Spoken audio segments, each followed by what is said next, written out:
নমস্কার বন্ধুরা। আমার মতো আপনাদেরও হয়তো বাড়িতে বসে হিন্দু ধর্ম সম্বন্ধে অনেক কিছু জানার আগ্রহ হয়। আজ তাই আমি যতটুকু জেনেছি সেটাই আপনাদের জানাতে চাইছি। আমাদের হিন্দু ধর্মের মধ্যে অনেক নদীকে আমরা পূজা করে থাকি। তার মধ্যে গণ্ডকী একটি নদী। ভারতীয় সংস্কৃতিতে নদীকে ভগবান হিসাবে পূজা করা হয়। নদীর তীরে গড়ে ওঠে সভ্যতা, তাই বোধহয় এই রীতি। যে নদীর সঙ্গে পৌরাণিক কাহিনী নানাভাবে জড়িত, সেই নদীর নাম গণ্ডকী। এই নদীর মধ্যে লালিত হয় আমাদের প্রতিদিনের পূজিত শালগ্রাম শিলা। নদীর মধ্যে শিলা পাওয়ার পেছনে দুটি কাহিনী পুরাণে বর্ণিত হয়েছে। গণ্ডকী নদীর আরেক নাম নারায়ণী। এই নদী নেপালে প্রধান নদী। হিমালয় থেকে নির্গত হয়ে 3টি পর্বতকে পরিক্রমা করে প্রবাহিত হয়েছে। এই 3 পর্বতের নাম আপনাদের অনেকেরই হয়তো জানা: ধৌলগিরি, মানাসুলু ও অন্নপূর্ণা। বলা হয় যখন হিমালয় ছিল না তখনও গণ্ডকী প্রবাহিত হতেন। দেবী ভাগবত এই অন্যান্য পুরাণে ধর্মধ্বজ নামে এক রাজার কথা বলা হয়েছে। এই রাজা ধনের দেবী লক্ষ্মীর ভক্ত ছিলেন। সেই ভক্তির পেছনে একটি কাহিনী ছিল। ধর্মধ্বজের পিতা বৃষধ্বজ শিবের ভক্ত, এতটাই ভক্ত যে অন্য দেবতাদের প্রতি প্রচণ্ড বিদ্বেষ পোষণ করতেন তিনি। এই একমুখী পক্ষপাতদুষ্ট ভক্তির জন্য একসময় তিনি ঘোষণা করলেন তাঁর রাজ্যে শিব ব্যতীত অন্য কোনো দেবতা পূজিত হবেন না। তার এই নিষেধাজ্ঞা শুনে সূর্যদেব বিরক্ত হয়ে রাজাকে অভিশাপ দিলেন, এই পক্ষপাতের জন্য তুমি লক্ষ্মীহীন হবে। বৃষধ্বজ তাই রাজা হয়েও ক্রমশ দরিদ্র হলেন।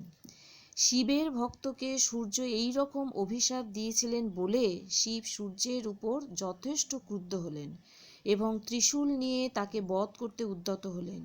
সূর্য নিজেকে বাঁচাতে ছুটে গেলেন ঋষি কশ্যপের কাছে। কশ্যপ তাকে নিয়ে ব্রহ্মার কাছে উপস্থিত হলে ব্রহ্মা আবার তাদের নিয়ে উপস্থিত হলেন বিষ্ণুর কাছে।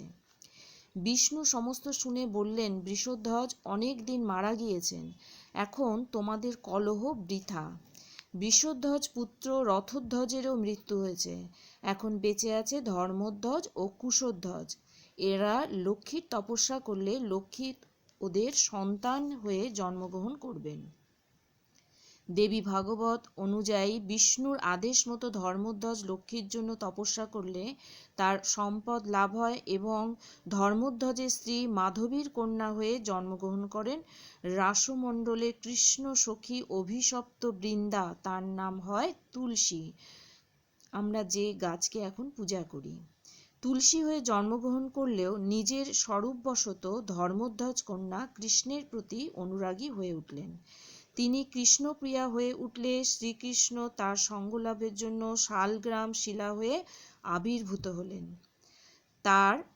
আর তুলসী হলেন গণ্ডকী নদী। বলা হয় তুলসীর কেশরাশি থেকে গণ্ডকী নদীর সৃষ্টি হয়। তখন শালগ্রাম রূপ ধারণ করে দেবী তুলসীর প্রবাহিত জলরূপে আবির্ভূত হলেন বিষ্ণু। তিনি তুলসী বিনা কখনোই পূজিত হন না।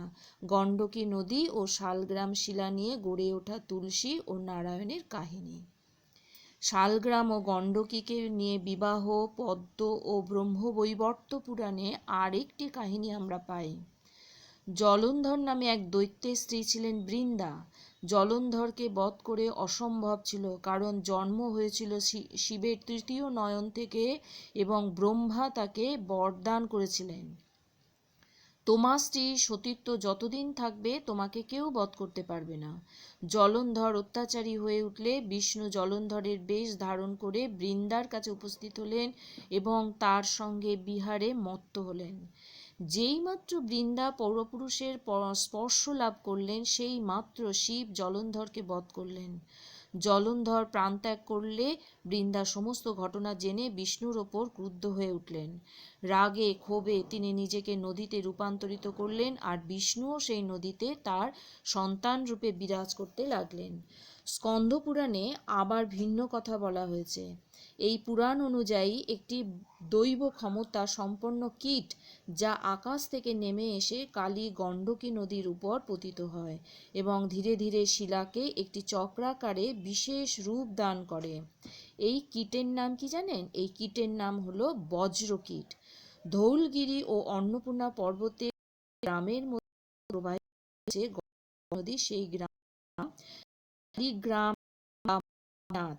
মুক্তি অর্থ যে মুক্তি বা মোক্ষ লাভ হয়। প্রাচীন গ্রামে ঋষি পুলহের আশ্রম ছিল। পুলহকে বলা হতো শালগিরি। কেন জানেন? কারণ তার আশ্রম ছিল বিরাট বিরাট শাল বৃক্ষ বেষ্টিত।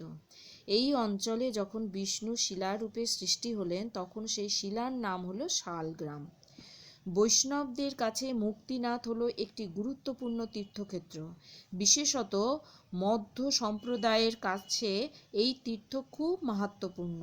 শঙ্করাচার্য গণ্ডকী নদীর উপর শালগ্রাম যে সেই বিষ্ণুরই আরেক রূপ, তা ব্রহ্মসূত্রে উল্লেখ করেছেন। মুক্তিনাথ যেমন বৈষ্ণব তীর্থ, ঠিক তেমনই বৌদ্ধদেরও তীর্থ।